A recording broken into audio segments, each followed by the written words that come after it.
And then for our names too, it's just for communication. It would be great if everyone could update their name. First name is fine. Any pronouns that you'd wish to use, just so that it doesn't say just, iPhone or whatever device you might be using. It's really helpful to have your name. We have everybody muted, but we'll unmute. We're not stifling anyone's free speech. It's the real purpose of muting is just for the background noise and so that we can get through the presentation kind of uninterrupted. But again, there'll be opportunities with our polling and the surveys in real time as we go through that I think is a real great asset to this evening's program. And then if you're using audio with your phone, just rather than online, the *6 to unmute yourself and *9 if you'd like to raise your hand. So the team, just quick introductions. Myself, again, Patrick Hoey with Boston Transportation Department. I'm a transportation planner, been with BTD for a number of years.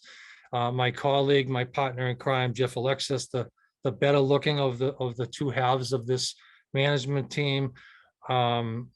Jeff is the engineering wing, I'm the planning wing. So together we make a great combination for this effort to redesign Congress Street. But we're just the tip of the iceberg as the point of contact managers. There are a host of other professionals and colleagues that we have on this team from all across the different divisions in BTD and Public Works in the city. We have our active transportation director, Stephanie Seskin, that many of you know very well. We have Matt Moran, our transit team director. We have Charlotte Fleetwood from our Vision Zero programming and a transportation planner in her own right. And Jeff's team at Public Works, outstanding group of professionals to help us really make this design what it should be and reflect what the community would like to have and that meets our standards.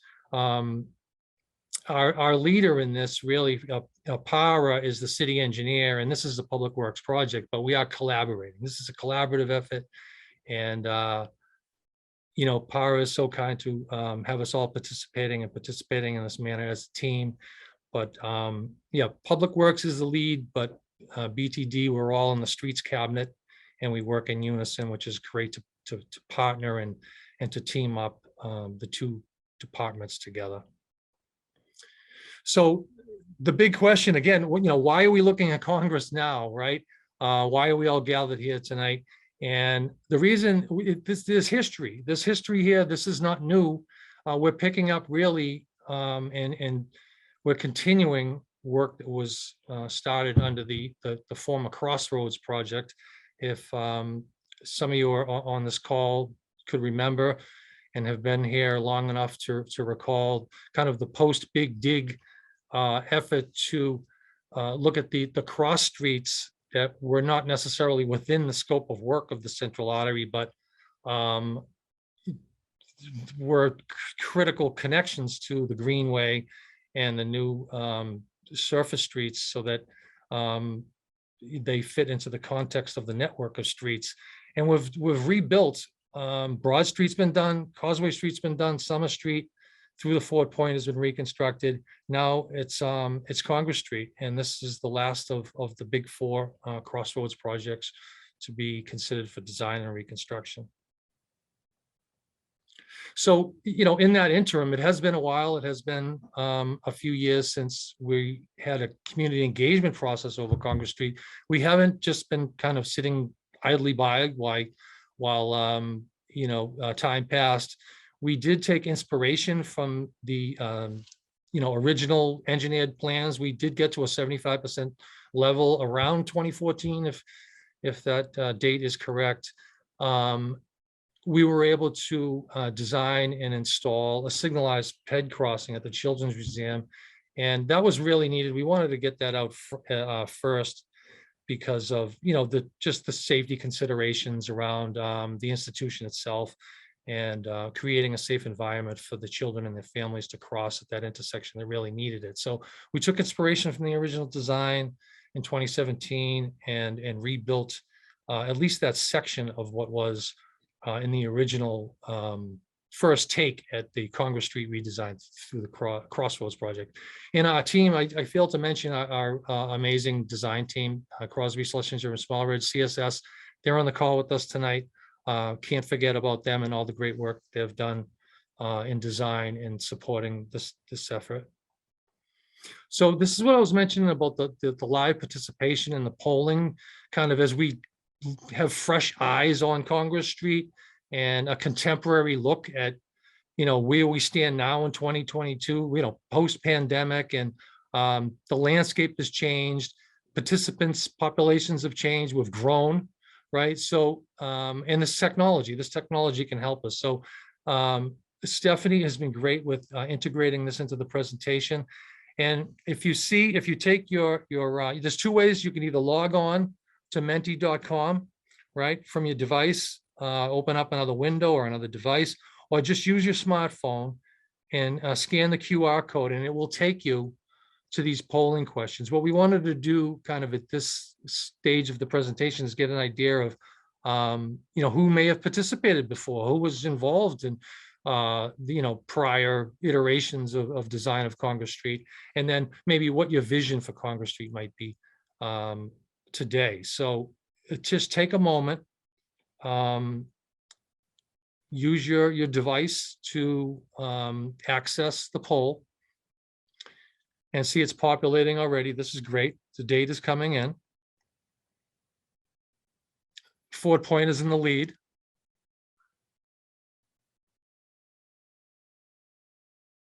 This is great, really, for informational purposes and to kind of have an understanding of the participants.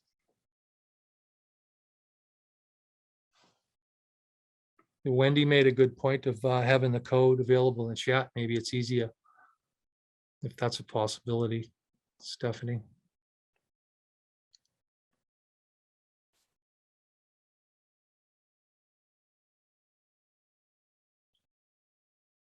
Okay, that's the results of the first one about the participants. So we have some diversity. We do have a majority of 4-point stakeholders. Makes sense, given the subject matter and the scope of work. And just to clarify too, while we're waiting for this to populate on the limits of work, when we say Congress Street reconstruction, we mean the segment of Congress Street between the Children's Museum, Sleeper Street, the base of the bridge, to the intersection at Boston Wharf Road. So that's the limit of work geographically that we look to redesign and reconstruct.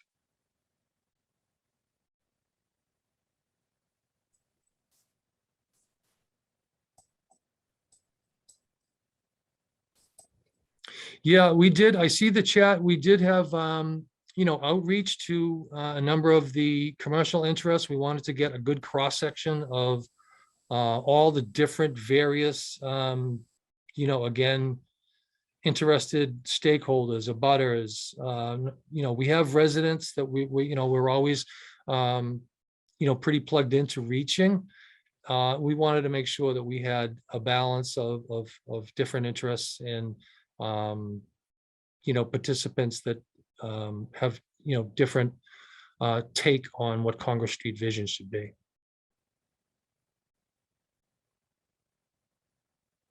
So yeah, so now we're on to the next one about past participation, and we'll see the results momentarily as people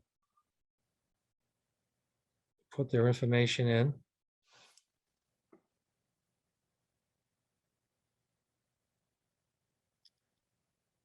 I did remember myself, so I would say if I was taking this poll, I did recall participating years ago, many years ago.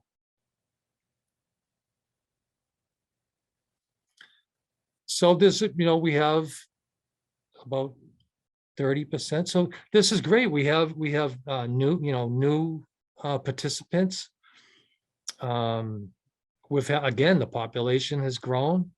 We have more residential units in the Fort Point and in the South Boston waterfront, and within kind of the greatest study area. So we have a new perspective, fresh eyes. It's a good time, and to take a second look. Now, these next two prompts, I think are really useful as we get into design, right? This is about design and reconstruction. How do people use it today? And then the next question you'll see after this, but interesting to find out from So everyone you on can the call. choose as many options as you want for this one. You're not limited.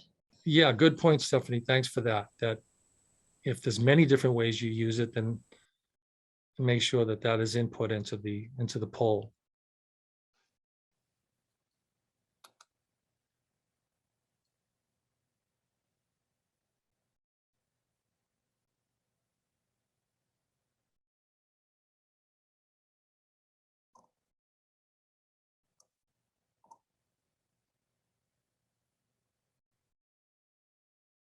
Seth had a comment about the boundary between Fort Point and the Seaport. I would say my take would be that the Fort Point is within the South Boston waterfront, South Boston Seaport district. It's encompassed by it. And I guess we could have that discussion about where the boundaries and where they're fuzzy and where they're clear.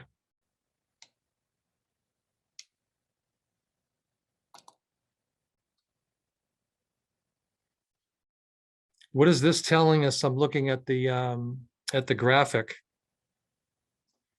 Looks like there's multiple uses from the community.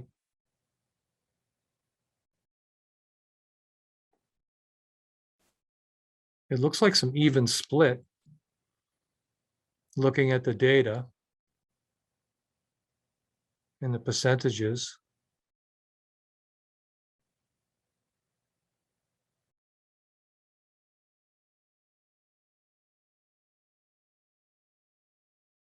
%, 23%, 22%, 16%.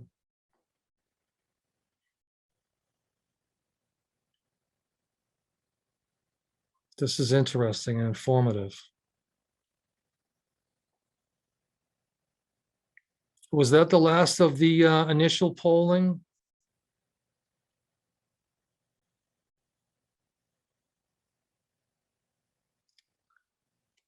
Oh, here we go. Ideally, how would we want to use it?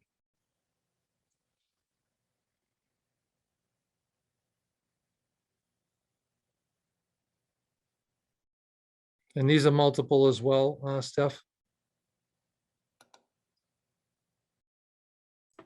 So this one is making a word cloud.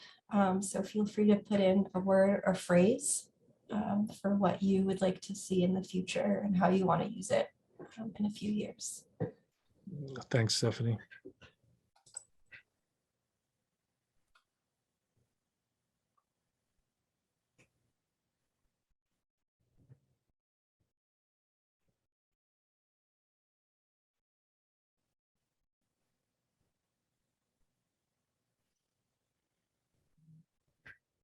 Outdoor dining, that's looks popular.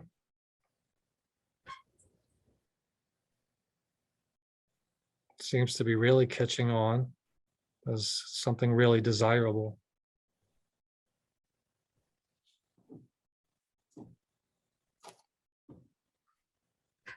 I take it the larger the size of the font, the more votes, so to speak, for that. Fair to say? Yes. In the word cloud? Mhm.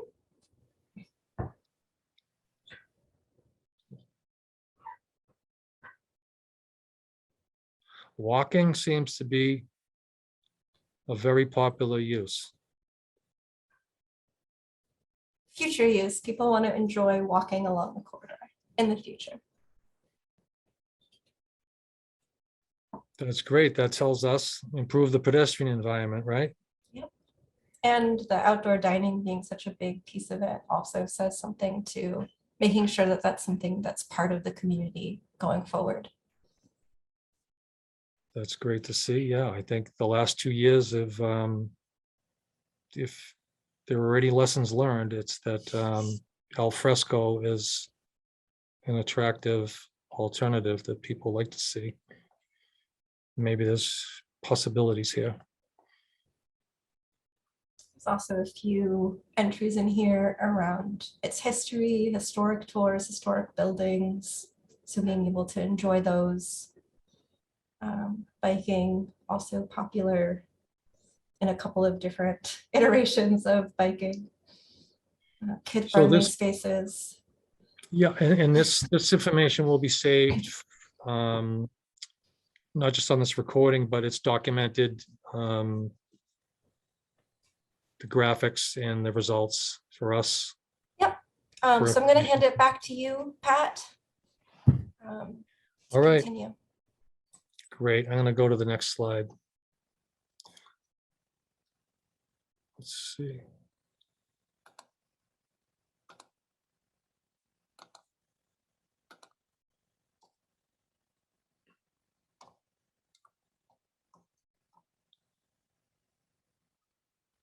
So thank you everyone for participating in the polling. I thought that was really interesting, and a nice way to integrate the participants and already what we're thinking about a vision for Congress Street. So now the task at hand itself is the designing. And one thing that I really wanted to bring up were our guiding principles, so to speak. And if you think about all the efforts that we make in the city to design our Pat, roadway. you're not sharing your screen yet. Oh, my apologies. I'm seeing it Okay. here. This is why we're not switching back and forth too much. I can see it. I can see it. Oh, okay, great. Can the audience Just see it? me. Just me then. It's fine. I'm good. We're good. Thanks, Pat. So just as we get into design, right? Because again, this is design and reconstruction of Congress Street. Our guiding principles, Go Boston 2030, our citywide plan. We apply those principles. And of course, safety is paramount. Safety is the most important thing across all modes. And obviously, we want to reduce the number of crashes that lead to injury and fatalities. Vision Zero is our goal. But also resiliency. All of us remember, I think it's become a meme at this point, the floating dumpster on Farnsworth Street. Yes, we had a floating dumpster on Farnsworth Street after one of our major storms. And so resiliency is also a component of our design effort and a guiding principle, as well as this last one. If you think about economic opportunity, and this speaks to equity, but it also speaks to, again, the small business owner, the commercial interests, as well as, the residential component of, this section and these blocks of Congress Street as we look to redesign. So what do we have to work with right now in terms of a cross section in space, like physical space? And again, the context of Congress Street with other projects and other planning efforts. The existing conditions today, it's surprising. It seems, it's narrower than other neighboring streets, but we do have room to work with. If you think about, especially west of A Street, these two travel lanes, they're almost, I think they're about 18 and 19 feet. And Jeff's going to get into the details about the cross section, but there is room. There is space that we can program, and we want to see how we can reprogram, within this building to building right of way. East of A Street, we do have an additional lane and there's a turning lane, but we want to present maybe some alternatives about how we could reprogram some of that lane use. Again, the planning context, just 30,000 feet view kind of the study area itself, and where this section of Congress fits within the larger planning context. We've been engaged in the Seaport transit study for it's close to 3 years now. We're wrapping that up, and there's a meeting and a presentation for the community later this week that I hope many of the participants on this call will also be able to join for on the 3rd. But that project is wrapping up. We want to present the findings and the recommendations in the transit plan. And that was all considered as we took another look at Congress Street and how that was considered through the transit lens. Taking a closer look at the immediate area and the adjacency of the roadway network. Sleeper Street, as many of you know, is also in design. It's connected, it's separate but connected, if that makes any sense, from this effort. Obviously, the streets connect Sleeper and they feed one another. We're in design presently. Again, many of you have participated in that effort to reimagine what Sleeper Street could be, redesigned and reconstructed. Martin Richard Park was recently completed. Summer Street between the Fort Point Channel and, the Boston Wharf Road, that segment has been reconstructed. What's in planning right now is immediately adjacent and part of the network to Congress Street is Seaport Square's undertaking of rebuilding that section of Congress Street east of Boston Wharf Road, as well as Boston Wharf Road. So the Seaport Square team is working with MassDOT and the city on designs for those segments of the roadway. So this network is being built out. And as we look at the roadway network, we also consider, trying to get to the next slide, the bike network. So in recent years, we've been able to complete, protected facilities, which is what we want. We want the highest level, the least stress for cyclists at the community. Seaport Boulevard has protected bike lanes. Summer Street has the highest level grade separated bike lanes. Over the Congress Street Bridge is protected. And what's being planned right now, again, as part of the effort to the Seaport Square build out, Boston Wharf Road would be that north-south connected connection for protected bike lanes as well. So I wanted to just go back again to the transit lens and the transit study that we've been engaged in for the last 2 or 3 years and the community process on the transit. So when we looked at Congress Street and other roadways in the district for, what would make sense for transit priority, we wanted to, look at the pros and cons of both Congress and Summer Street, Northern Ave, Seaport Boulevard, and how they might fit into the recommendations coming out of this study. And, what we found is that when you consider Congress Street, restaurant row, so to speak, the right of way that we have to work with, approximately 75 feet building to building.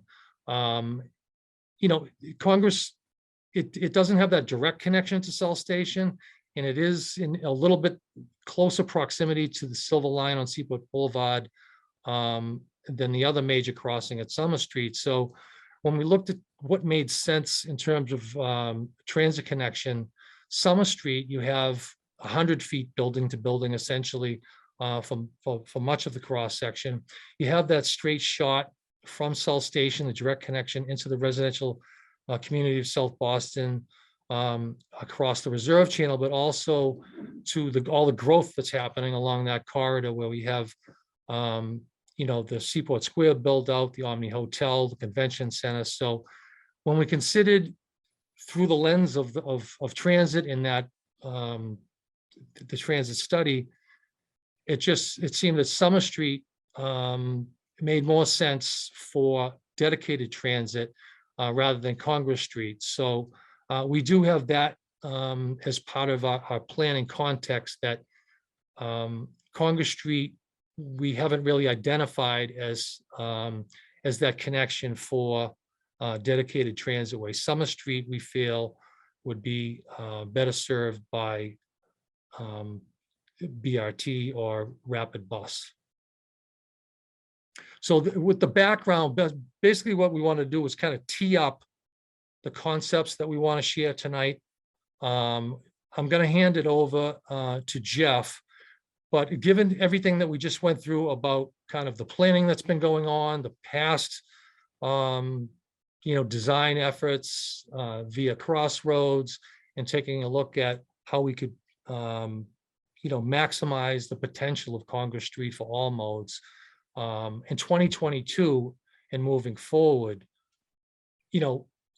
we took inspiration again. We have a foundation from the prior effort, but how can we build off of that? Lessons learned. Did we miss anything, or did we get a lot of things right in terms of maybe extending the curbside to create more space for pedestrians? And now, can we take that to the next level?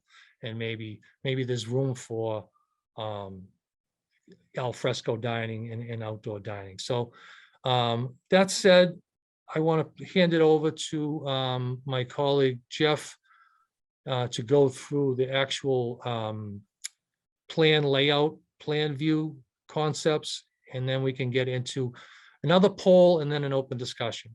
So take it away, Jeff. Thank you, Pat. Appreciate it. Good evening, everyone. Once again, thank you for joining us to talk about Congress Street. Before jumping in to the potential improvements for Congress Street, I just want to share that these concepts were not developed in a vacuum. As Pat mentioned, the redesign of Congress Street from Sleeper Street to Boston Wharf Road has been an ongoing discussion with the Fort Point Channel neighborhood. And there were several takeaways that the city gained from these meetings. One key point that you'll see in each of these concepts is the removal of the turn lane at A Street. This is a key element, along with slight changes to the traffic configuration, that gives us the opportunity to allocate space to the needs of the residents and the businesses along the corridor. Next slide.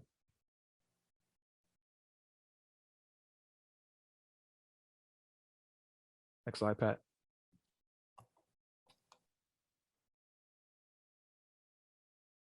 Thank you. So taking a look at Congress Street today, we see that this corridor is significantly traveled by pedestrians, vehicles, as well as cyclists. The graph here shows the correlation between pedestrians and vehicles at the intersection of Congress Street and A Street in July of 2021 between 7 a.m. and 6 p.m. As you can see, we counted 375 people on bikes, 4,778 people walking, and 10,572 vehicles.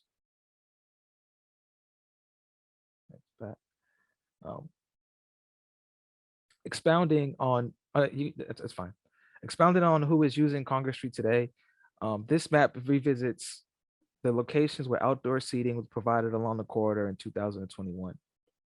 Noted locations here are the Smoke Shop, Pastoral, Sportello, and Road 34. With outdoor dining gaining a lot of popularity over the past year, there's opportunity to take advantage and provide additional accommodations along Congress Street. Next slide, please. So tonight we have 3 ideas we want to share with you for Congress Street, and 5 common elements that each of these concepts share. Includes raised crosswalks along Congress Street at intersections.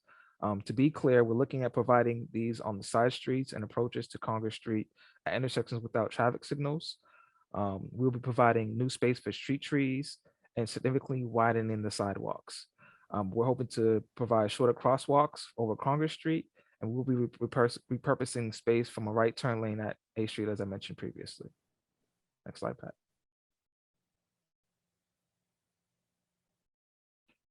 So prior to the pandemic, we saw decreases in traffic volumes throughout the city of Boston. We measured the average vehicular delays on Congress Street in the morning and in the afternoon. As you can see at the A Street intersection, average vehicle delays in the morning were measured at 30.6 seconds and 27.8 seconds at the Boston Wharf Road intersection. Next slide, please. In the afternoon, the average delay was measured at 25.8 seconds and 27.4 seconds, respectively. Next slide, Pat. Removing the left turn lane has little effect on delay. With the removal of the left turn lane at A Street, our models show the anticipated average vehicle delays in the morning to remain 30.6 seconds. This is no change from the pre-pandemic existing conditions. Next slide, Pat. In the afternoon, we see a 4-second increase from the pre-pandemic existing conditions. And tonight, we're prepared to show you what can be gained from these slight changes in regards to vehicle delay. Next slide, please. So after sharing the concepts tonight, we will open up the floor for discussion. Please note that all these concepts are preliminary and are intended simply to open discussion. Our main goal for tonight is to solicit feedback from you all. We ask that attendees please keep in mind since changes will be made to these concepts as we move forward together. Lastly, as we view these concepts, we ask that residents, business owners, and commuters keep in mind this one question. What do you want to give people in the future regarding how Congress Street functions? Next slide, Pat. So taking a look at our first option, option A looks to maintain the current and existing functionality of Congress Street, with additional space being allocated to parking on the northern and southern sides of Congress Street. This goes for the east and west of A Street. As you can see, the common themes are present with wider sidewalks and street trees. In this concept, sidewalk widths can primarily be 18.5 feet wide and 17.5 feet wide. Next slide. Thank you. So taking a look at the plan view, we get a closer look at some of the potential design elements like raised crossings at the approaches of Sleeper Street and Farnsworth Street. As I previously mentioned, we're also able to widen the sidewalks. As you can see, the dashed line on these plans represent the existing sidewalk width. The additional space we're able to provide for the pedestrian rail in turns shortens the crossing distances along the corridor. As you can see, there's enough sidewalk space to accommodate a location for a blue bike station. And this concept being more central to parking, sufficient space is allocated to curbing, metered parking, valet, and loading.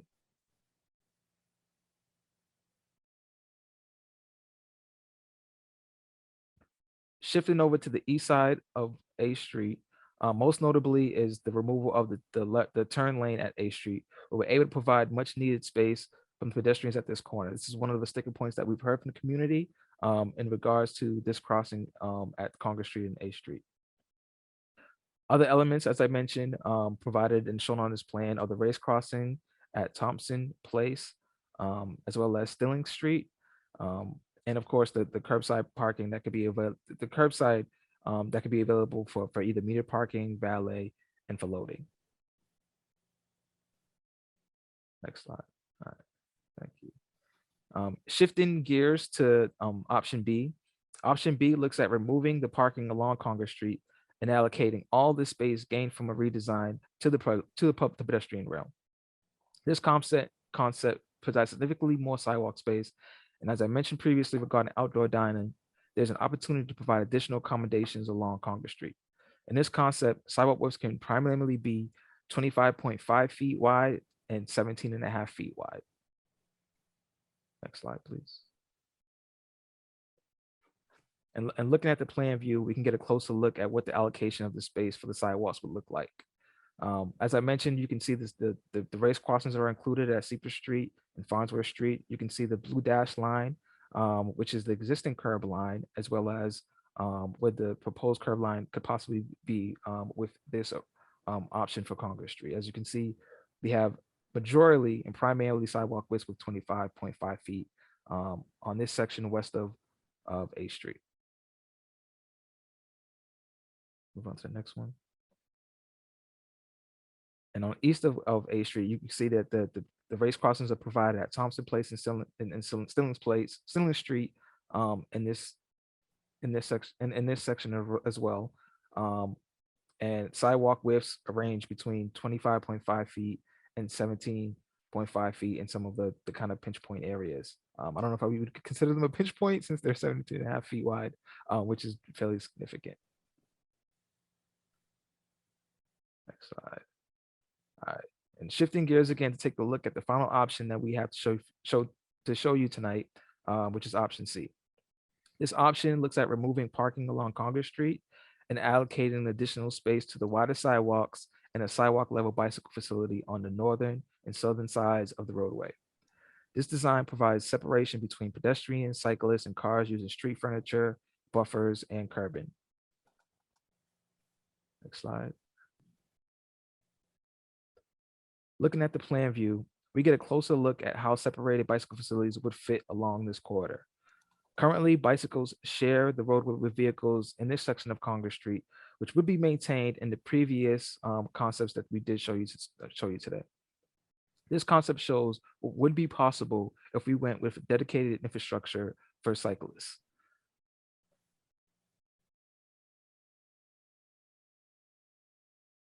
And with this section of the west side of A Street, as you can see, we still provide significant sidewalk space, as well as the race crossings on Thompson and Stillings, as well as shorter crossing distances along the corridor. Next slide, please. Lastly, here is a summary of the concepts that we presented tonight. Option A, which is most similar to today's Congress Street, with curbside access and some additional sidewalk width. Option B, which maximizes the sidewalks and pedestrian ramp while significantly reducing the metered parking metered parking along the corridor. And option C, which we increase the sidewalk space, we reduce metered parking, and provide separated bike lanes.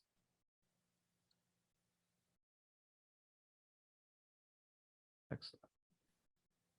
So kicking it over to Pat to talk about what's next. We have another poll that we wanted to queue up at this point, I believe, so we could get some initial reaction just to what Zach was able to present, what Jeff was able to present in the last, for the three options. Yes. So one more time to go to, it should, if you still have it up on your phone, we'll just move it to the next slide. And if you need the link, I will put it in the chat one more time.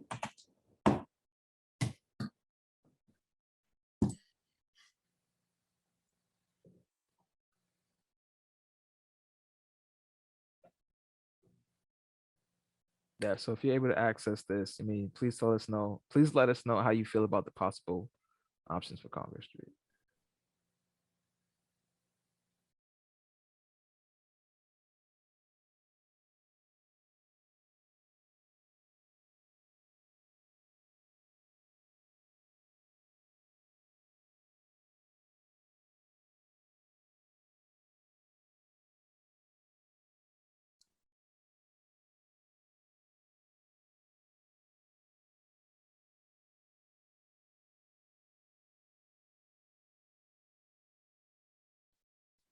What's our initial interpretation of what we're seeing here on this graphic?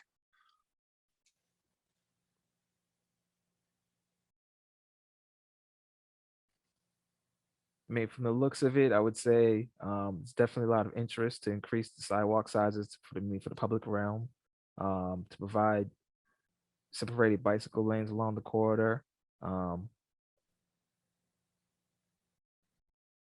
There are definitely options that we can explore further.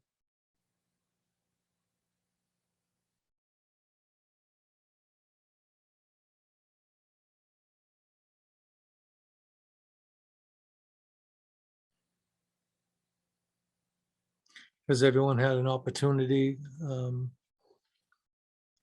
log in, I wonder?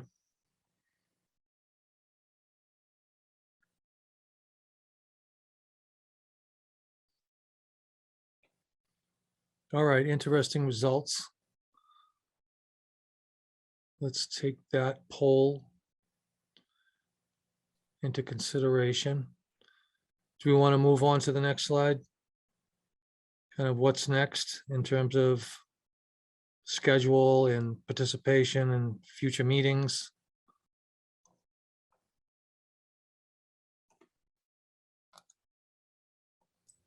Sure. Back to you, Pat. Great, thanks. So everyone, we had a chance to walk through the planning context, the background, those three comments, and then, you know, we've had the polling, and we'll have some Q&A, but also if everyone would like to, or anyone would like to send an email or call, The information is here for our Public Works email that will compile written comments, any comments that people have that would like to send along. Or if by phone, someone will had inquiry or wanted to discuss the different proposals. That's my phone number, my direct line at work, if anyone would like to. Hey, Pat, you discuss need the you need to concepts. share your screen. I don't see it. Okay. I thought everyone was seeing what I was seeing. Pat's like, yeah, it's my phone number. Feel free to call me. And everyone's Yeah. like, there is no phone number. So, sorry for the technical difficulties. Can you see that? I can't see it, Pat. All right, let me see if I could do it for you. Hold on. See if this will work. Can you guys see? Hold up, that's not the wrong one. Yeah, Jeff, I can see your screen. You can see my screen? Well, I did, but then you closed it. So Okay.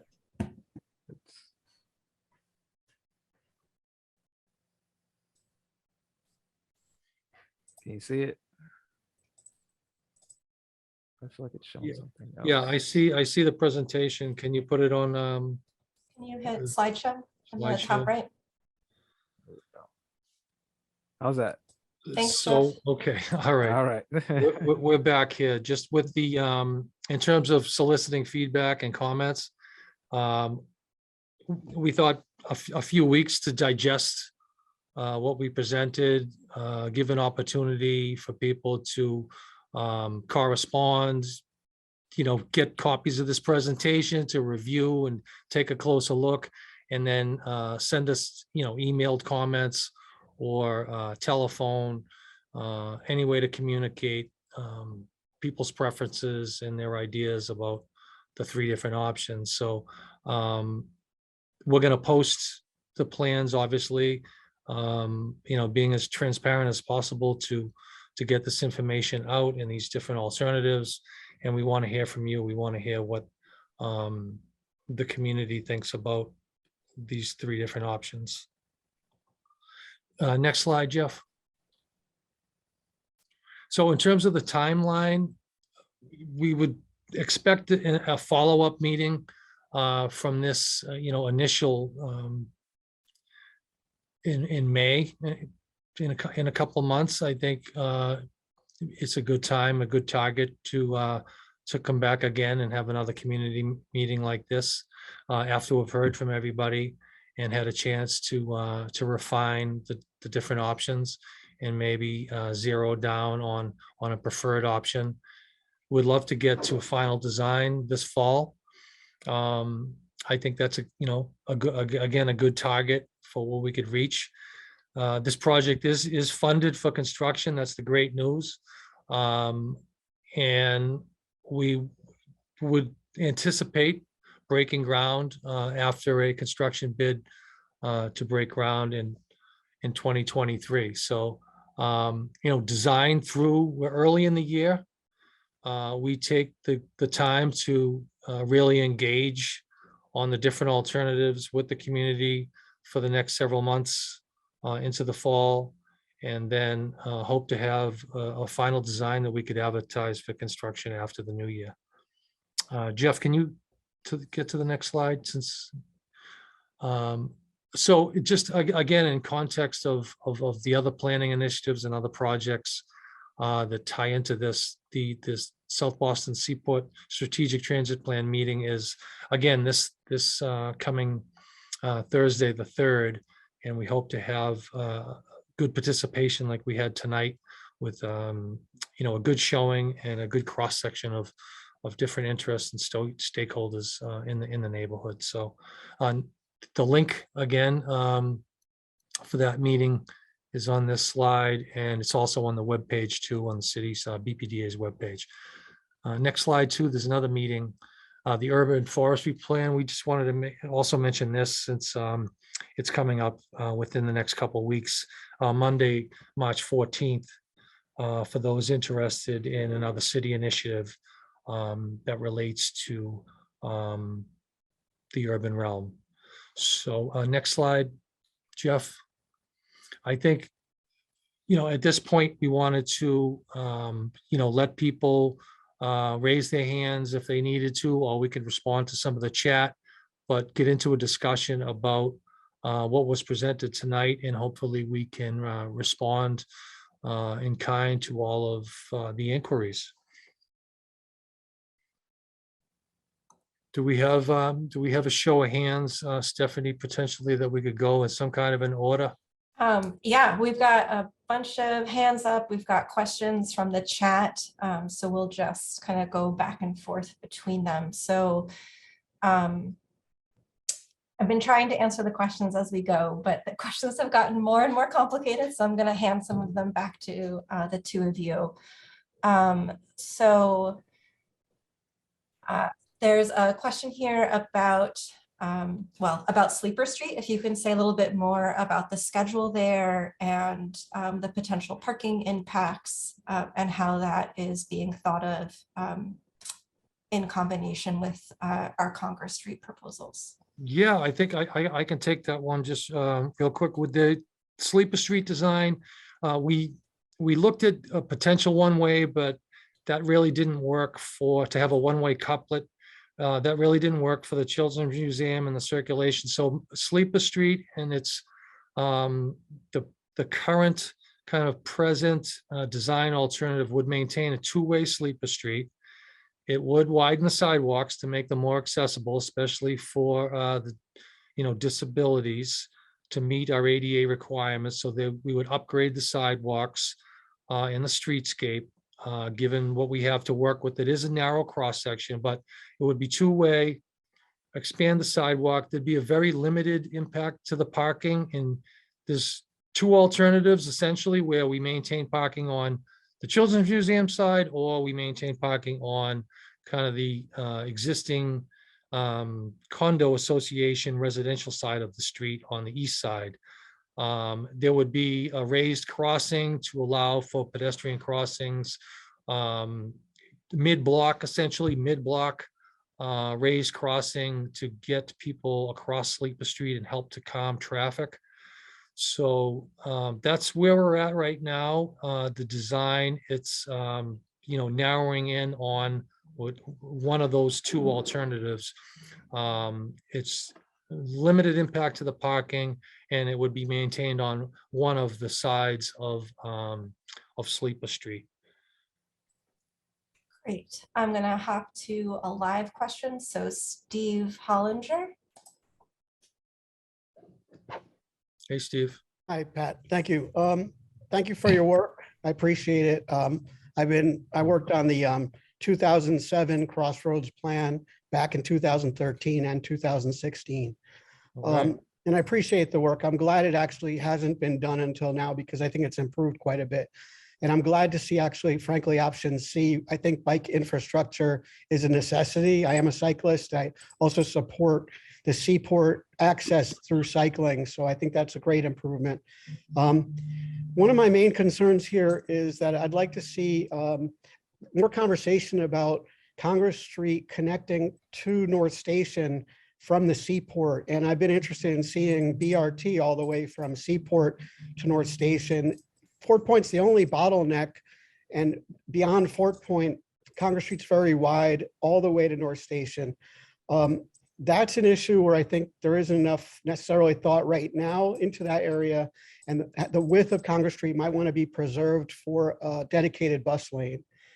I have a question about whether or not Thompson Street will continue to be signalized, because it looked like you might have removed that, if you could answer that question. And lastly, I went to every single working group meeting of the Northern Avenue Bridge Task Force, and there were 4 proponents for private shuttles on the task force committee. There was only 1 independent transit group, Livable Streets.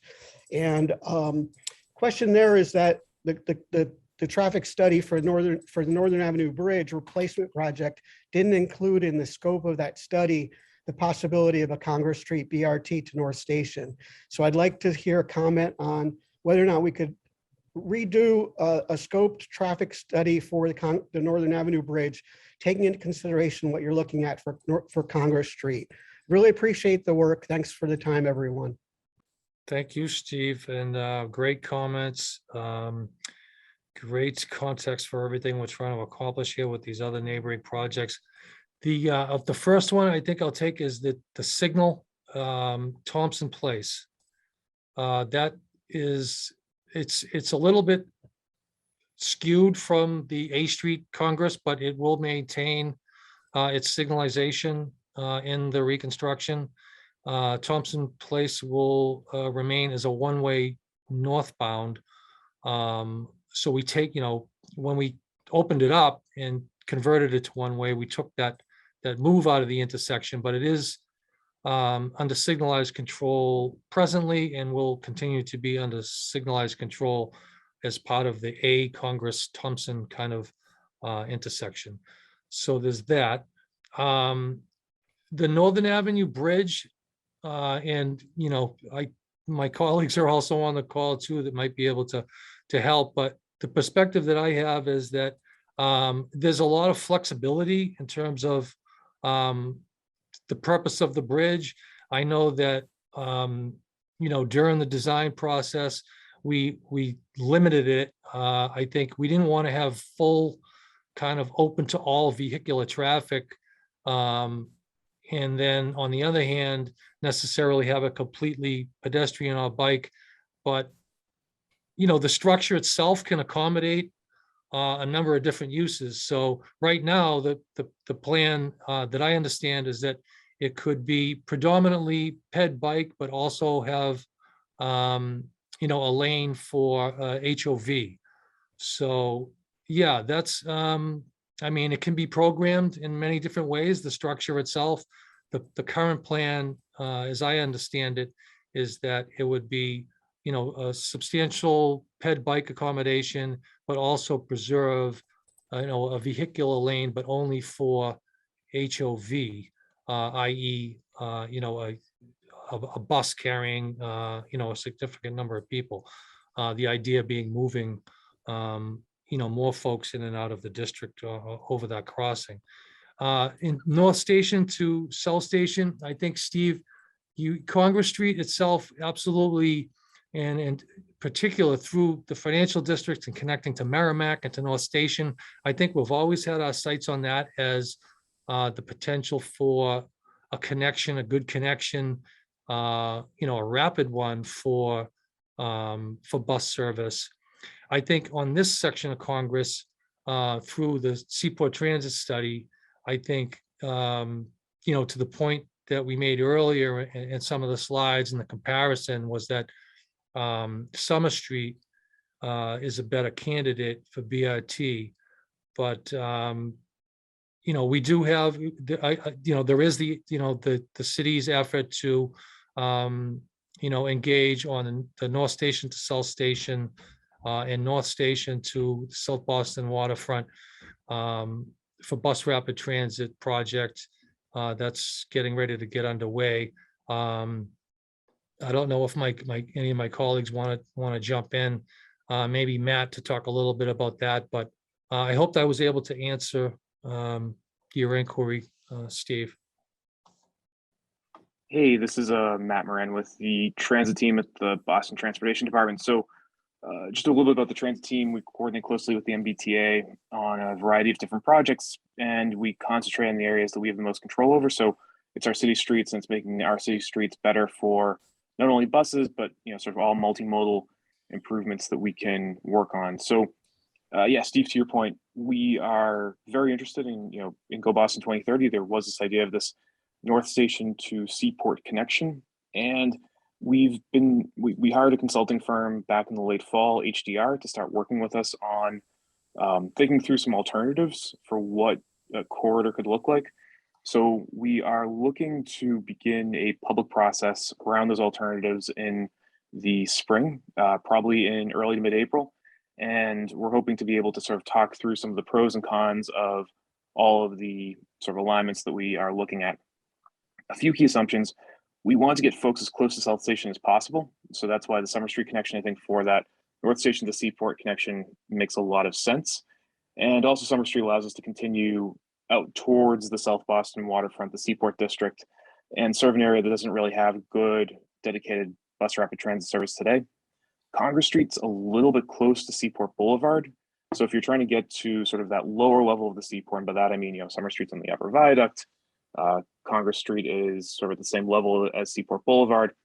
You can pretty easily walk between the two, where Summer Street gives you sort of a unique corridor and serves a unique destination, the growing corridor on 8th Street pretty efficiently, and the growing corridor out by the convention center pretty efficiently too. So we think those two parallel corridors, the Silver Line sort of serving that end of the Seaport and Summer Street serving the other end of the Seaport, act as two good transit connections going out towards the district.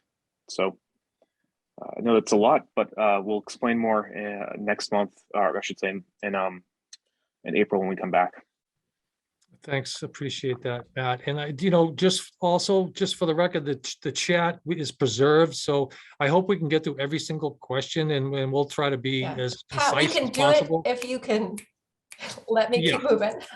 Keep it going, keep it All going. right. So we also, I want to lift up a concern about the number of vehicles being about 11,000 a day as we counted in July. And, there's a feeling that maybe we're not providing enough space for vehicle traffic to flow, and that this could add to the frustrating traffic experiences that folks are having today. So I'm hoping that either one of you or someone on the consultant team can sort of speak to that volume of traffic and how we're managing it with a reduction in lanes. Thanks, Stephanie. Just real quick, I'll say that we had our signals team, again, this collaboration that I mentioned between all the different divisions and different departments and bringing all the expertise in. When we thought about, how we could maximize space, and we thought about the turning lane, that's where we, ran those numbers and had that analysis to show how it would affect the delay. And it's in the grand scheme of things, it's really inconsequential in terms of any additional delay. There's really no change except for, I think, like 4 seconds, I think, on one of the moves with that turning lane. But yeah, we have to consider vehicular traffic too. It's a major connector. It's an arterial. It serves many purposes, but it does carry thousands of vehicles. So, absolutely, we have to consider, the progression of vehicles, the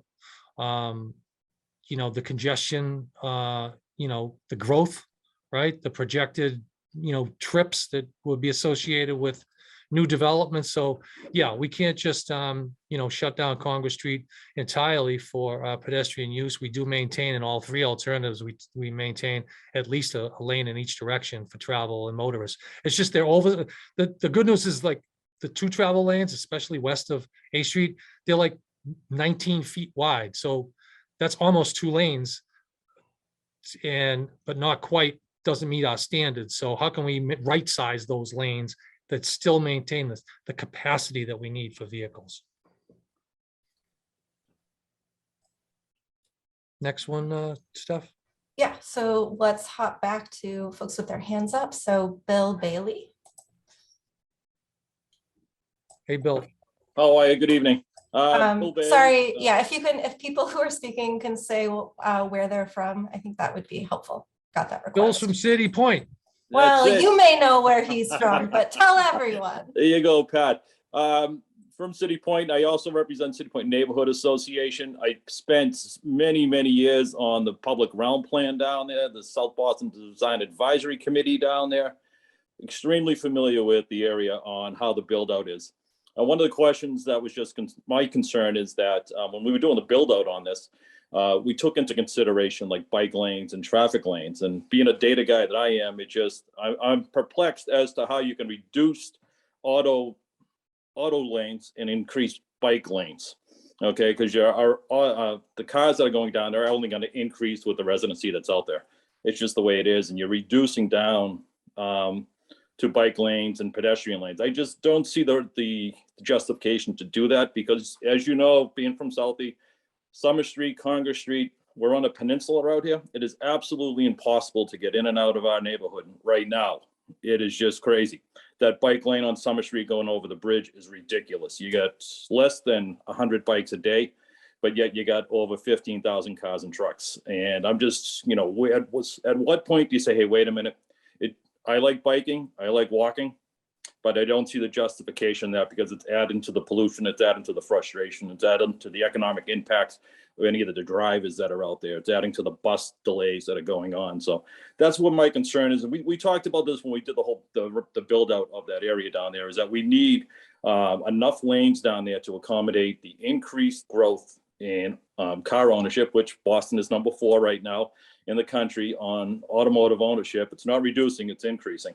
And the justification that you're having to reduce those lanes down from 2 lanes each way to 1 with a bike lane and sidewalks is extremely concerning. It's actually opposite of how you're reading the data right now. It doesn't make sense. It's just adding to our frustration in South Boston. It's not a good thing.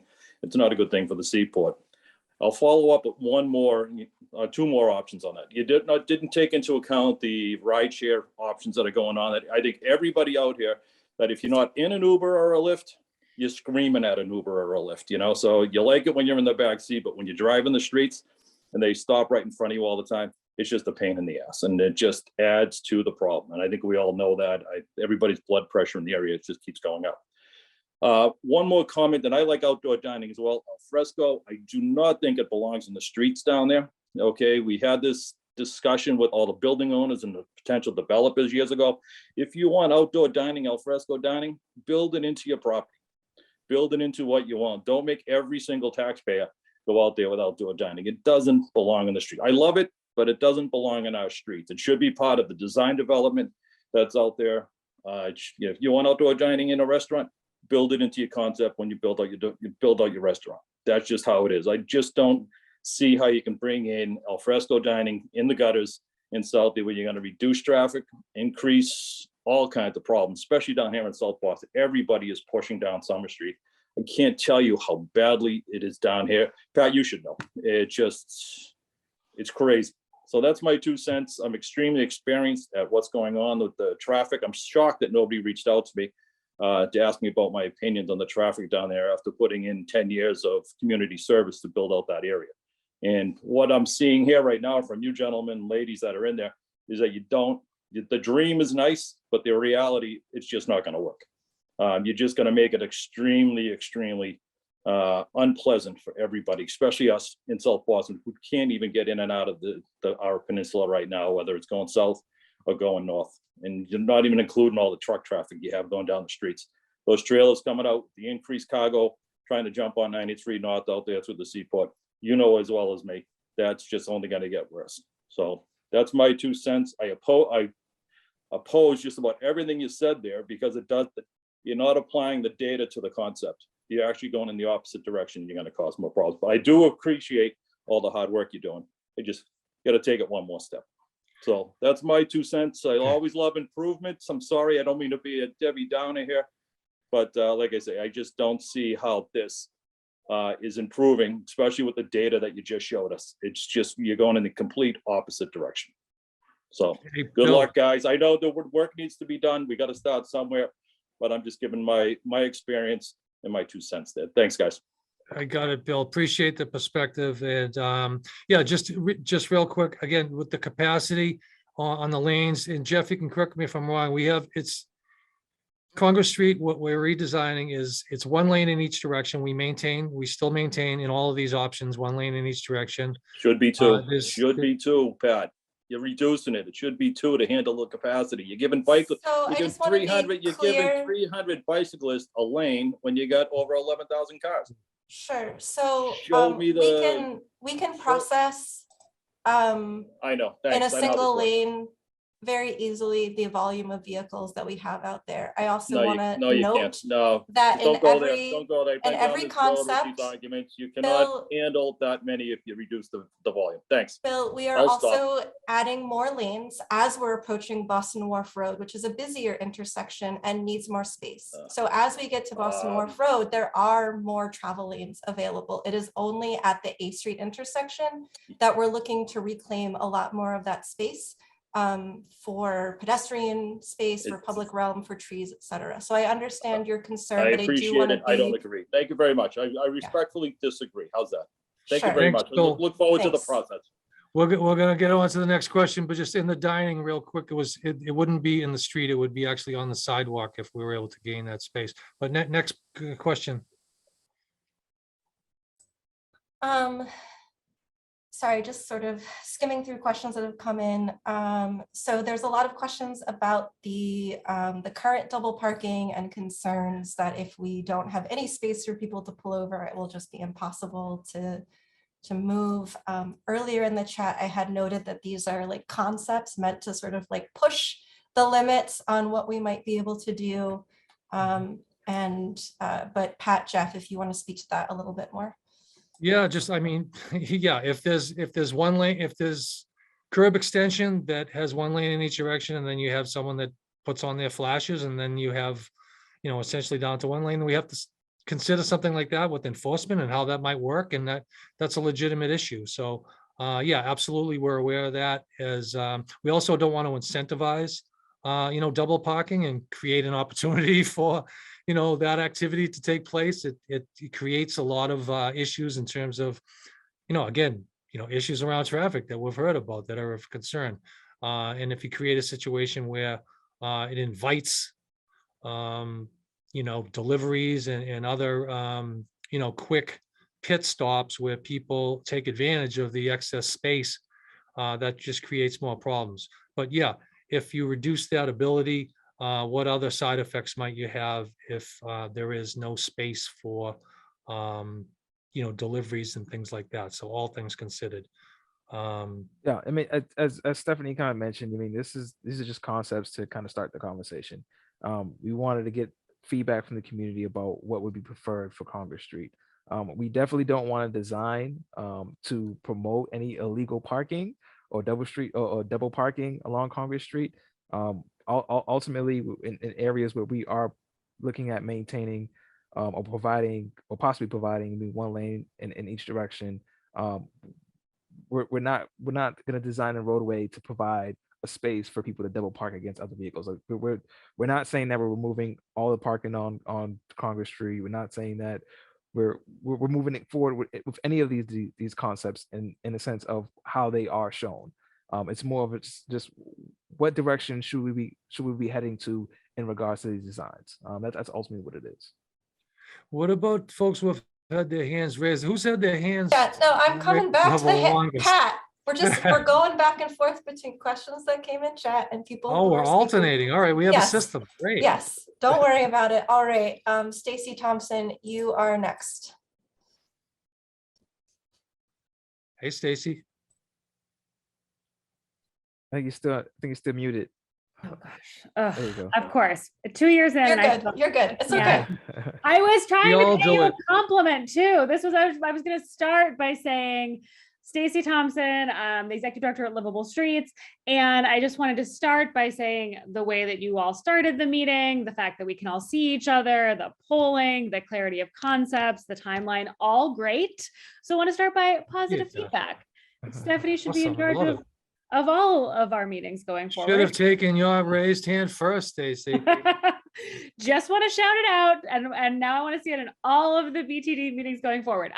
But no, and I'll keep my comments quick. And we are planning on participating in the transit meeting next week, so I don't anticipate or expect these questions to be answered here for clarity. But I think one thing that I want to name is that a number of folks were surprised this meeting was happening before this transit study meeting because there are so many unanswered questions. So I think given that the Northern Avenue Bridge project hasn't had a public meeting in 2 years, and that we have there was never clarity on how to fix the approaches so that they would be safe for people walking and biking on that project, that is still an open open question for the community. This question of definitively, has the city studied Congress Street as a bike, ped, and transit corridor that would run parallel to and complement the already planned Summer Street project, is something that has not been answered definitively. And I think these questions of accessibility across the many levels of the Seaport and Foreport area are really, really important for older adults, people who live there, people who plan to age in the community, and those issues have not yet been addressed. And so I think I very strongly support options 2 and option 3 as a concept, but would say that it's really hard to sort of, I think, move forward until we've answered some of these structural, contextual issues. So I want to name that. And then separately, I do think a little thinking on loading zones for Uber and Lyft, maybe not on this area, but in the area, be wonderful information to sort of walk through. I'd be happy to do a community walkthrough with you all about potential locations for that as well. I think that's great feedback. Okay, off my soapbox. Thanks, team. All I heard was all the wonderful things you said, Stacy. That's all that like, registered. So I'll take it. Good points all around. Thanks so much for your commentary, Stacy. Really appreciate it coming from you and your organization. Yeah. All right, Seth, you're up. Thanks. I also appreciate the presentation, the thought that went into all this. And particularly the suggestion that we all approach this with an open mind, which is often something that we, including me, forget. So I'm trying to approach this with an open mind. I'm a big believer in data, and I don't want to criticize Mr. Bailey, but I think he may have driven some people away from the cause. And I want to take a slightly different tack, which is just to say, how you do modeling really depends upon like what kind of data you have. So to the Uber, Lyft delivery point, did you model everybody complying, or did you model significant people parking in the streets? And I live there, and oh, by the way, yes, you asked, Seth Jaffe, I live at 15 Sleeper. I'm on the Dockside board, and I work, I guess not in Fort Point, but in the Seaport at World Trade Center. So I walk up and down Congress Street quite a bit. I like walking. I like the notion of the outdoor dining. I mean, we should all realize that anything we do is going to be better than what we have, and is going to improve the pedestrian experience, the dining experience. Any of these options will be an improvement. My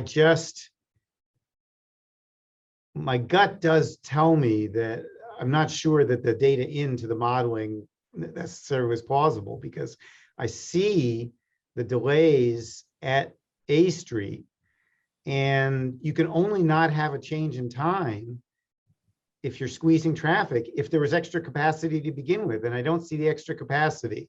So I would just ask you folks to keep an open mind as well and think about whether maybe you're missing something in the modeling. And the last related piece is, it got mentioned very briefly, losing the Farnsworth Street garage. A handful of parking spaces on the street isn't going to help that much. But if we lose that garage, we're losing a lot of spaces. And even aside from just the value of the parking spaces, I just see a lot more traffic on Congress Street as people are driving around looking for parking. And I wonder about the impact of that as well. So I would think about, I tend towards one of the more moderate approaches, 1 or 2. Because I'm skeptical about the data analysis. I'm open-minded about it, but I'm skeptical. Thanks. Great point, Seth. I appreciate your commentary very much. And this is great. We're recording all of this, and we have all this documentation in the chat. This is all good stuff.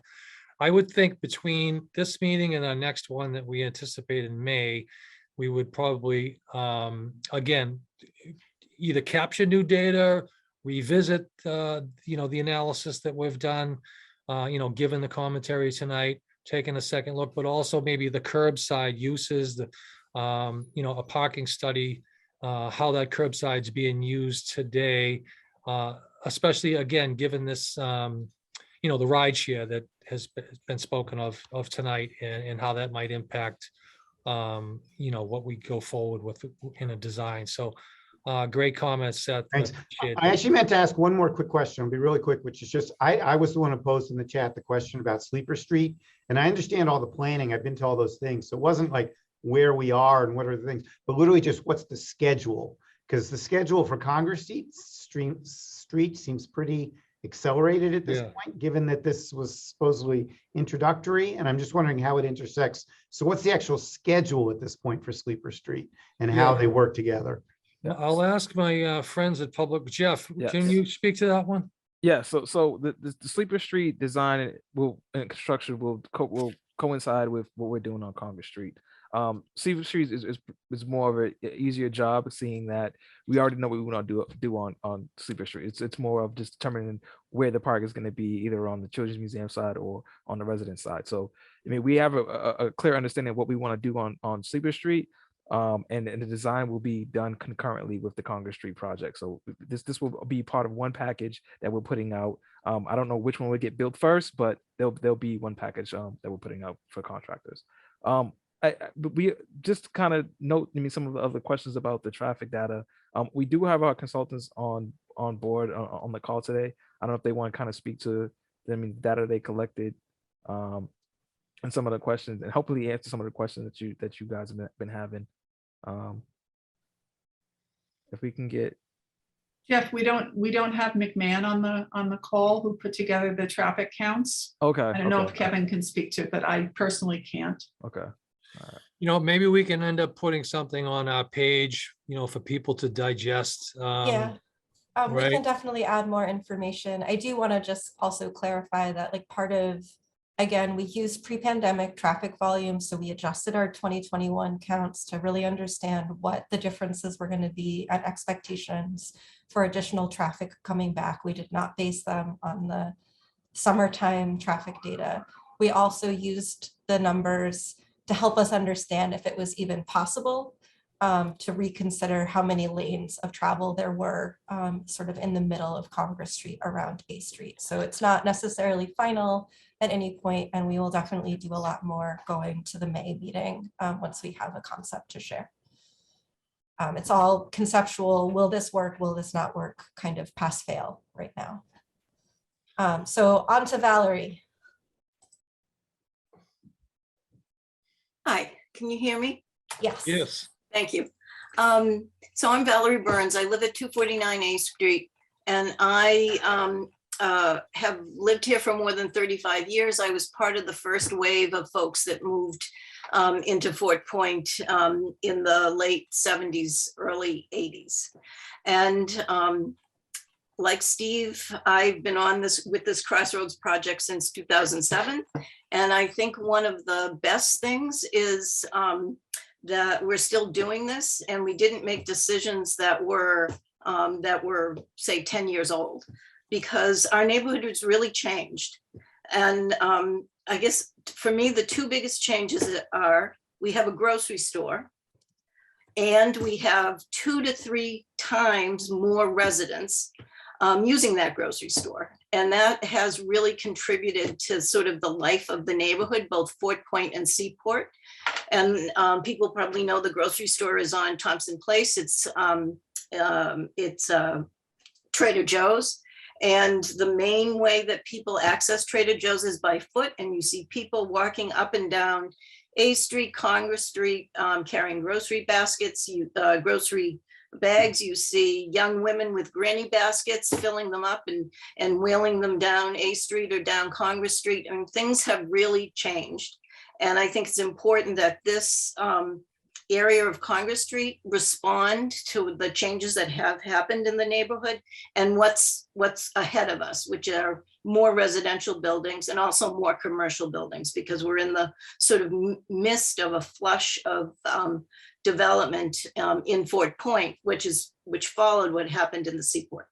So I have a couple of, one, I want to thank BTD. A couple of years ago, you rearranged the traffic signals at A and Congress, and you included Thompson Way, so that when there is a time when the lights go red in all directions and we all get walk lights to walk across the Congress and A and Thompson Way, and that has made an enormous improvement in the safety of the neighborhood. So thank you.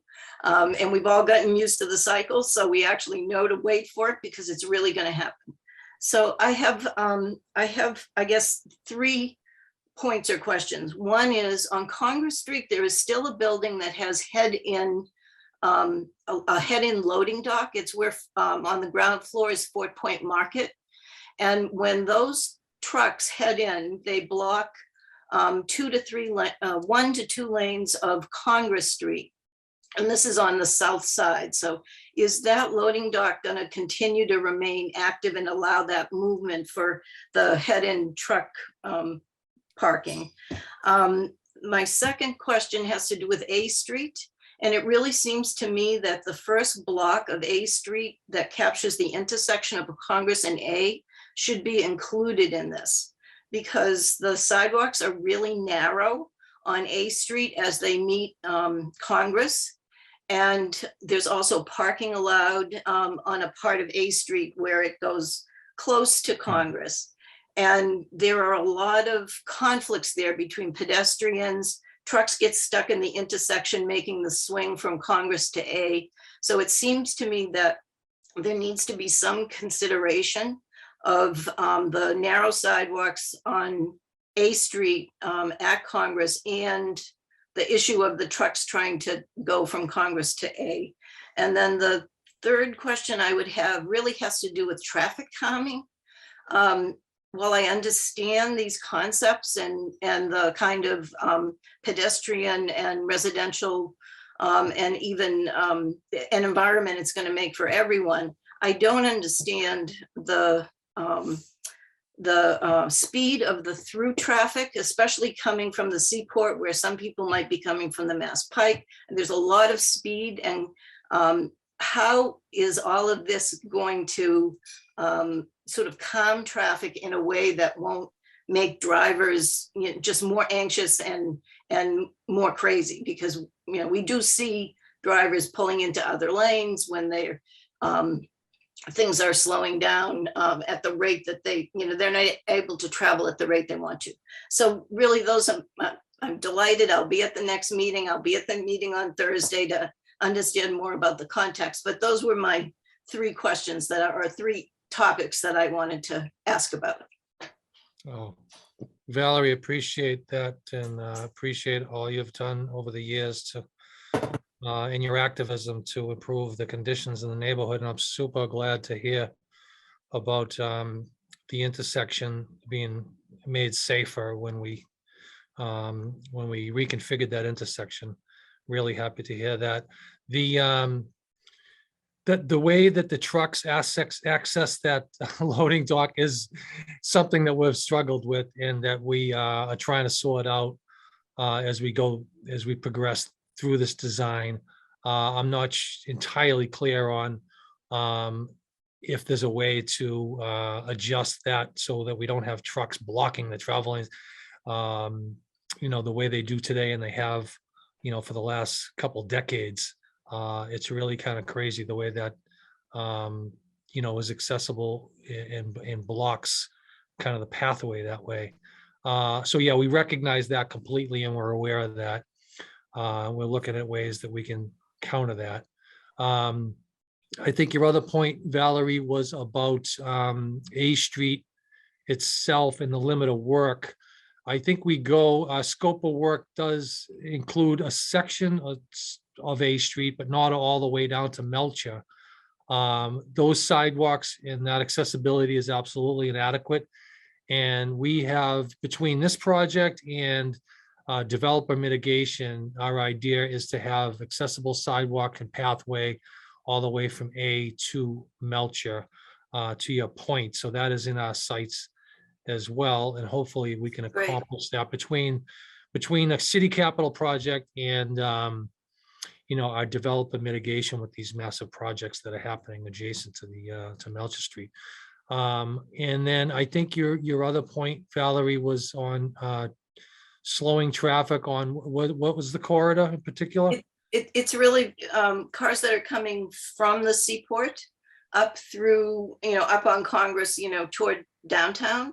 And those cars, at least right now, are traveling at quite a rate of speed, especially if they have a green light at Boston Wharf Road.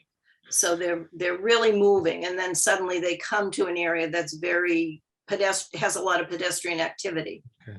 Well, I guess there's a couple ways that we can address that. At the intersection itself, where there are overlapping projects between the Mass DOT / Seaport Square, redesign of that section of Congress Street, where we can, there's plans right now to, rebuild that intersection and,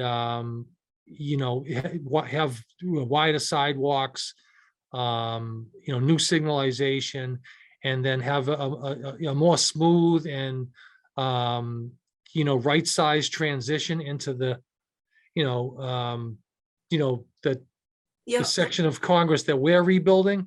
Is So there that any way that transition- you could sort of paste together these, what's planned for Seaport Square and then what's planned for this block of A Street? Yeah. Not in a engineering way, but in a concept way, so we can connect one plan to another.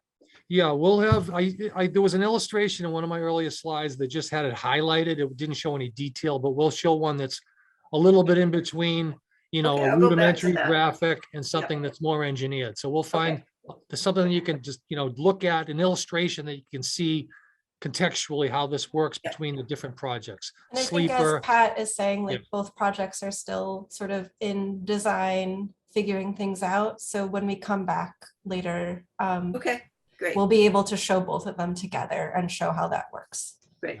and then Thanks. Valerie, maybe with speeds, how we have this, synchronization between the A and Congress intersection and the Boston Wharf West Service and Congress intersection, where you could have intermittent and, instead of you just have, 40 mile per hour consecutive green signal that could induce Right. more rates of speed. So things like that in Okay. our toolkit. And then just the extension of the curbs, right? So if we extend the curbs out under all of these different options, that creates more pedestrian space and, more public realm for the pedestrian and, a little bit of a buffer between the vehicles in the roadway and, the pedestrians on the sidewalk. Great. Thanks, Pat. All You right, got it. Tom, you've been waiting for a very long time. How did we let Tom wait so Thanks, long? Stephanie, That's because- really, Hey, so a couple of things, guys. Thanks for having this again, Pat, right? And I'll kind of emphasize some points made previous and then maybe one or two others. So there's been a lot of focus in the chat and by the neighborhood as it relates to parking, obviously, because of the loss of parking we're seeing through other projects. So clearly having a parking survey done with good parking data in terms of parking turnover probably is important. And I would highly recommend that if you guys haven't done that, to do it and do it over a sufficient time period on different days. So you guys know how to do it. Get the right data inputs if you would to that. Second, all of the input you've been getting tonight has all been from residents that either live in the neighborhood. By the way, I'm Tom Reddick, 21 Wormwood, live in the neighborhood. Either residents from the neighborhood or live in other parts of South Boston.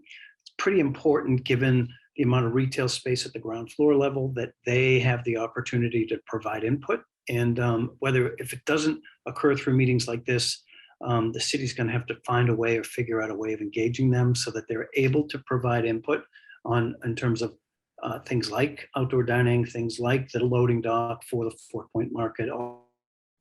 All of those that raised, right? The retail businesses clearly have a point of view, and we don't want to lose that. I want to make sure we distinguish curbside management from sidewalks and bike lanes. I think sometimes we get lost in that.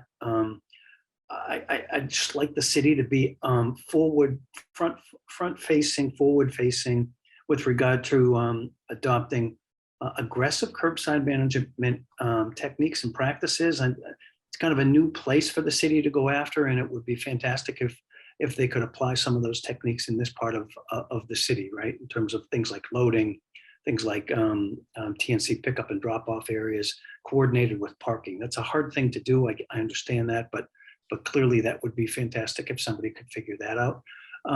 I agree with Valerie. Speed through the streets are important. I don't agree with Bill. 2 lanes are not needed here. In fact, it compresses down to 1 lane, just as a reminder for everybody as it crosses the bridge. So regardless of what happens, there's always going to be 1 lane through the neighborhood.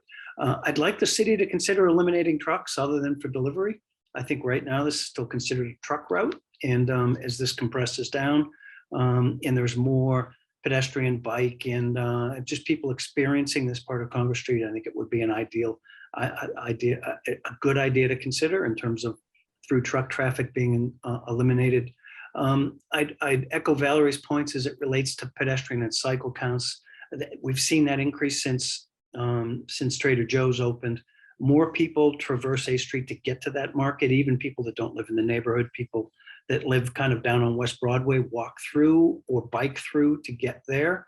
And we've seen that. So Stephanie, you're going to have to somehow jiggle the numbers of increased ped and bike counts that you might see now versus what you saw in 2019, 2020, because in fact, that dynamic of having a marketplace there with CVS open there actually drives people to walk and bike there.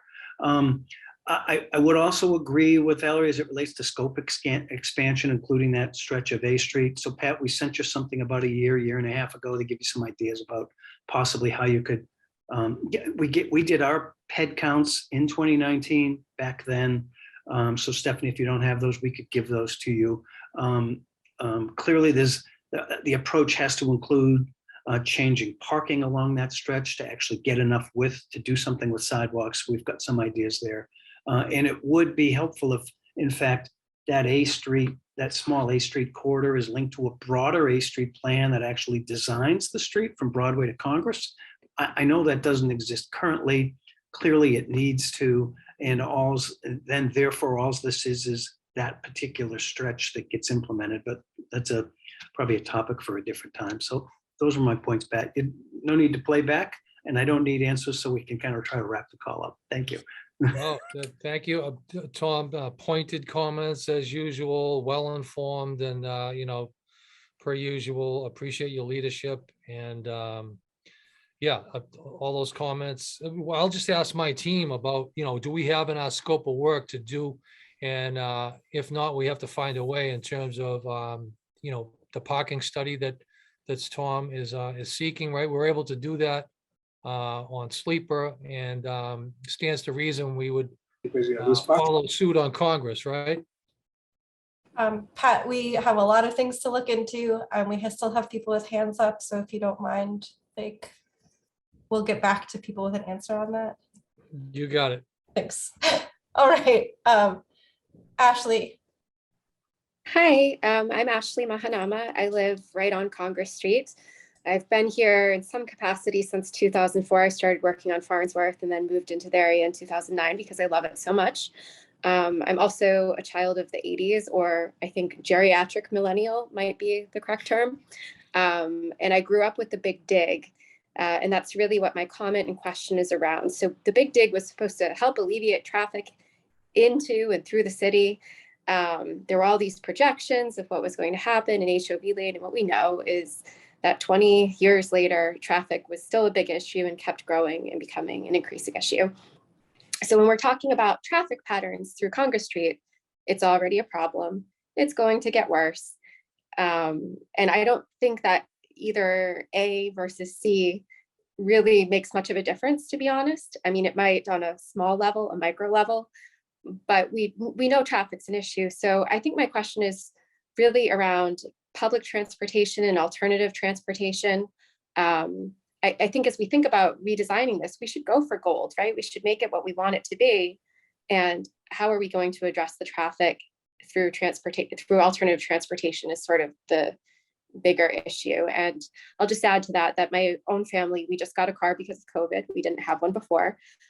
We've used buses, we've used bikes, we've used the T, we've used the boats, the commuter boats, right? Everything. I think there are ways to think outside of the box about how to get people in and out of South Boston and around South Boston. without saying, oh, we have to keep these already crowded roadways really meant for cars. I think that's short-term thinking. And so I'd love in May, when we come back to discuss this again, to maybe hear more about transportation options that are important and intrinsic to how we think about this Congress Street plan. Thank you for that, Ashley. And you're a good candidate for participation in Thursday's meeting and beyond, I think, as it relates to public transit. Sounds like you're a public transit user.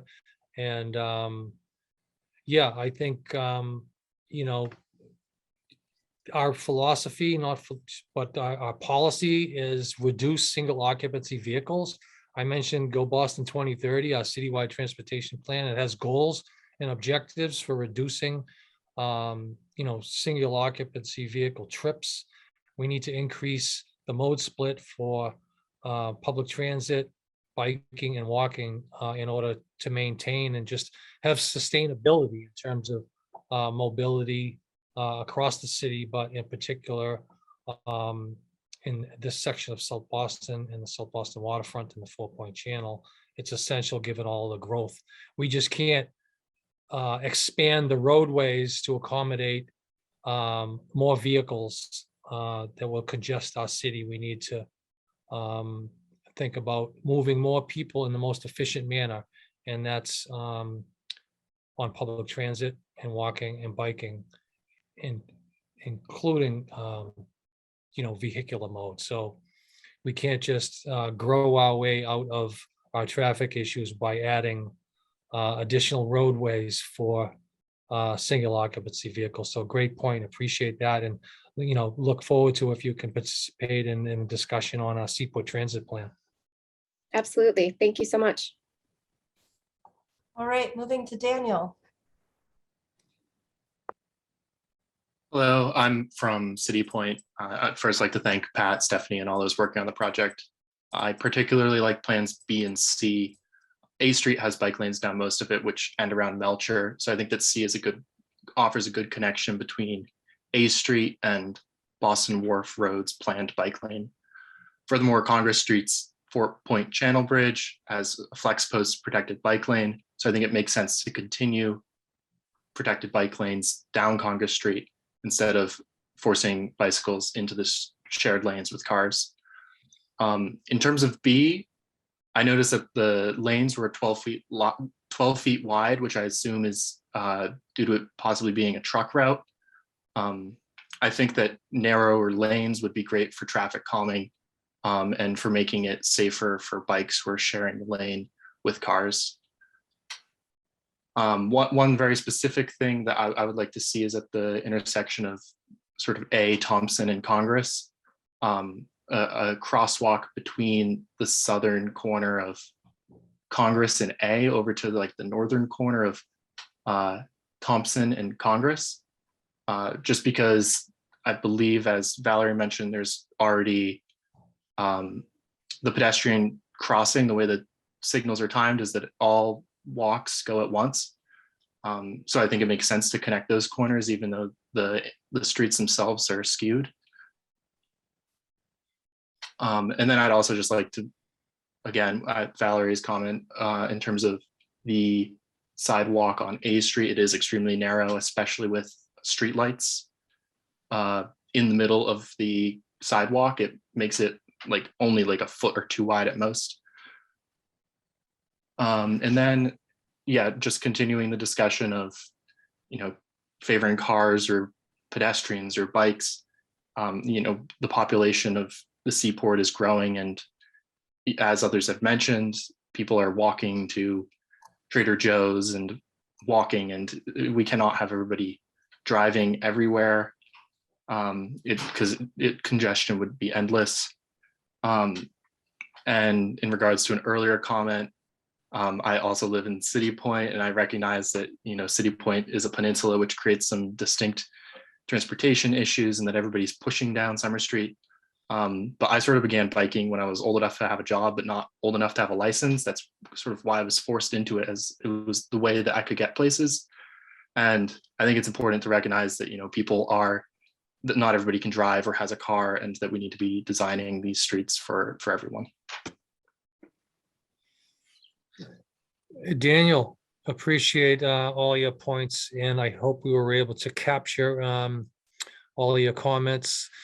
I know, again, this is being recorded, but it's great to get the different perspective. One thing that Tom mentioned that I just wanted to highlight was getting the variety of perspectives. And it, like tonight, if we don't have enough representation from kind of those commercial interests, we're going to have to go and seek them, and we're going to have to make the extra effort, Tom, to go and knock on doors, reach out to the business owners any way we can, find out the the identity of these major building landowners and their tenants, and have them weigh in too. We don't want to skew things.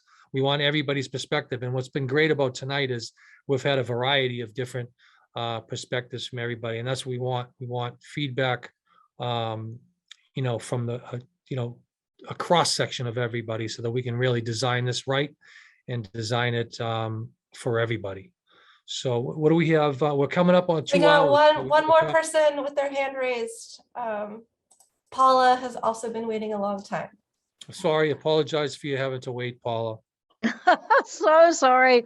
I'm not at all worried about that. So I'm Paula Goldberg. I've lived on Sleeper Street, believe it or not, since 1981. So I have seen. I think I went to a rave down there in 1981. You probably did, but not at my house. Yeah. We had to find a place for 2 kids, and we were both my husband was working for the opera company. Anyway, in any case, my point is this. Okay, so I so appreciate everything you're doing. You guys are great. I mostly appreciate Ashley's comments about public transportation, because I do not own a car. I am 73 years old, and I walk or take public transportation. And so living in this neighborhood for me becomes about accessibility. And it becomes about accessibility for, I'm assuming that lots of people who have moved into the neighborhood are more my age, but maybe not. And so I like being able to walk down a street. I ride my bike. I mean, during COVID, I'm happily on my bike. And so I want more accessibility for walkers. And I do believe in my heart of hearts that will bring economic prosperity to the neighborhood. Because if you have people walking into your neighborhood, they know they can sit down and dine outside, all of those businesses will prosper. So that's my complete message. My only other question is this, because I have lived on Sleeper Street for so many years, and because Sleeper Street is like, some days I swear it becomes like a drag raceway. When you consider the raised crosswalk onto Congress Street, could you consider a way? And I know that I'm on the board of Dockside along with Seth, and I have been part of the planning process for Sleeper Street, but my real concern is, how do we police it? How do we control it? I was the nutcase lady out there in the middle of the street when my kids were learning how to ride their bicycles with a brick in my hand going, drive up the street fast, you're gonna be, you can't do that anymore, nor would I ever dream of doing that anymore. But that's my real concern, is we come up with these wonderful designs that we all love and think will improve things, but we need some kind of way to make sure that it's enforced. And I don't know if that's realistic or particularly naive on my point. So that's kind of all I have to say, other than thank you so much. Appreciate that, Paula. And yeah, that's great point. And I think when you mention the enforcement, I think the engineering is really what can help to alleviate the reliance on enforcement, right? By physical changes in the roadway. That's really the only, it's self-enforcing, right? When you have a raised element, a raised crossing, or a mid-block that can physically create something that the motorist, is required to reduce their rate of speed. Therefore, you kind of take out that, sting operation with, a radar, or police enforcement. We'll still need that. And, some of these, raised crossings and mid-block crossings that have elevation, they're not as that drastic that they would, they definitely can help reduce speeds and traffic calm. So I think it's a combination of the physical infrastructure and then what we can do in terms of, resources for enforcement. But I think a big difference is when we're rebuilding is to put in place the physical changes, the geometric changes that can help to slow vehicles down.